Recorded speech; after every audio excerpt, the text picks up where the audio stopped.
In the heart of the silent tundra, far from man's world, lived a gray wolf named Rokan, the eldest of his pack and a living legend among the wild. Rokan wasn't the biggest, he wasn't the fastest, but every creature in the forest respected him, for he carried the traits that made a wolf more than just a hunter. He was the soul of the wilderness. Every morning before the pack stirred, Rokan rose first. He scanned the winds, watched the birds, and sniffed the trees. He was always aware. 8-1, awareness. In the wild, danger hides in silence. Rokan listened more than he growled. In life, those who pause and observe often see what others miss. Humans rush and wolves read the wind. When the pups played or fought, Rokan didn't interfere. He watched. Only when it mattered did he step in. With one look, one growl, enough to bring order. Trait 2, control. Power doesn't always bark.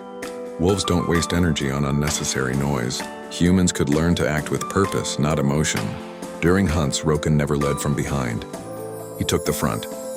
He faced the storm, chased the prey, and shielded the young. Trait 3, leadership. A true leader eats last, fights first, and protects the weakest. Rokan knew this not through words, but through example. There were winters when prey vanished, when hunger bit deep. Younger wolves grew restless. Some suggested attacking other packs, but Rokan stood firm. Trait 4, discipline. Hunger never broke his honor. He taught his pack to wait, to adapt, to move with strategy, not desperation. Wolves plan, humans panic. When one of his own was wounded, Rokan lay beside him. He brought food, warmth, and safety. Trait 5, loyalty. A wolf never leaves his own behind. In human hearts, this loyalty fades too fast. Wolves remind us real strength is standing by each other. When another pack tried to invade their land, Rokan didn't fight out of pride.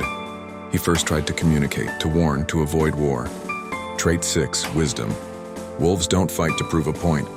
They fight when peace is no longer an option. Humans fight with ego. Wolves fight with purpose. Years passed. Rokan grew older. His fur faded, his legs slowed. But the pack still followed him. Not because he was strong, but because he had lived right. One day, Rokan walked alone to the highest hill under a silver moon and howled a final time. A farewell, not of sorrow, but of pride. The moral of the story: the wolf is not just a predator, he is a teacher. His ways, awareness, discipline, loyalty, control, and leadership, are not wild. They are wise. If humans lived more like wolves, not in instinct but in honor, the world would be a better place. Be fierce when needed. Be silent when wise. Be loyal without question. And always protect your pack. That is the way of the wolf.